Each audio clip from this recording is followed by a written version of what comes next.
Il y a, comme vous dites, il y a le salaire, mais il y a tout ce qu'il y a autour. Il y a le quotidien. C'est important, le quotidien, de venir et de se trouver bien. Et puis aussi d'être dans un club qui est ambitieux. Voilà, bien sûr, le football français a perdu un petit peu quelques centaines de milliers d'euros avec la crise qu'on a eue. Mais aujourd'hui, ça donne l'opportunité à des jeunes de se montrer, voilà, comme nous.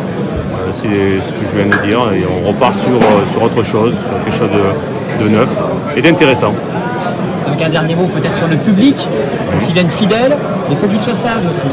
Oui, le public qui revient déjà, qui revient dans les stades, on a été privé pendant 1 an et demi, voire 2 ans de public. Et pour nous, c'est difficile parce que le football reste quand même un spectacle. Il y a un spectacle avec des spectateurs.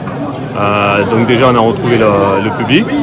Je pense qu'il viendra encore en plus grand nombre dans peu de temps. Et comme vous dites, il faut rester sage parce qu'en fait, le football, ça doit être d'abord une fête.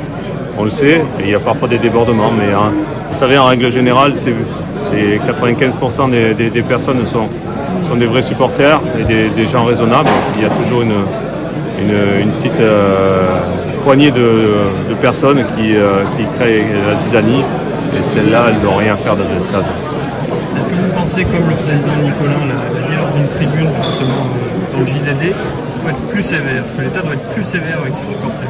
Je pense que oui, il faut être sévère parce que là on a dépassé un petit peu les bornes et qu'il faut individualiser. Il faut individualiser. Je pense qu'aujourd'hui on sait qui déborde, qui ne déborde pas. On a des caméras, on localise les gens assez facilement et il faut sanctionner les gens qui perturbent. Il est hors de question que les stades soient envahis et qu'il y ait des altercations comme on a vu sur les dernières semaines. Dernière question, un mot sur le jeune Maxime Estève, qui profite un petit peu des blessures de certains cadres pour se faire une place. Il vous a surpris? Surpris, non, parce que c'est un garçon qui est très sérieux, voilà, qui sait ce qu'il veut, qui a des capacités. Il sait que ça ne suffira pas, donc il met tout en œuvre pour que ça se passe bien. Et il sait saisir sa chance, la preuve. Voilà, il y a des opportunités, comme on vient d'en parler. Aujourd'hui, les effectifs se rajeunissent. Et lui, il profite de ça. Et je pense qu'il y en a d'autres qui vont s'infiltrer aussi. Mais lui est un très bon exemple à suivre.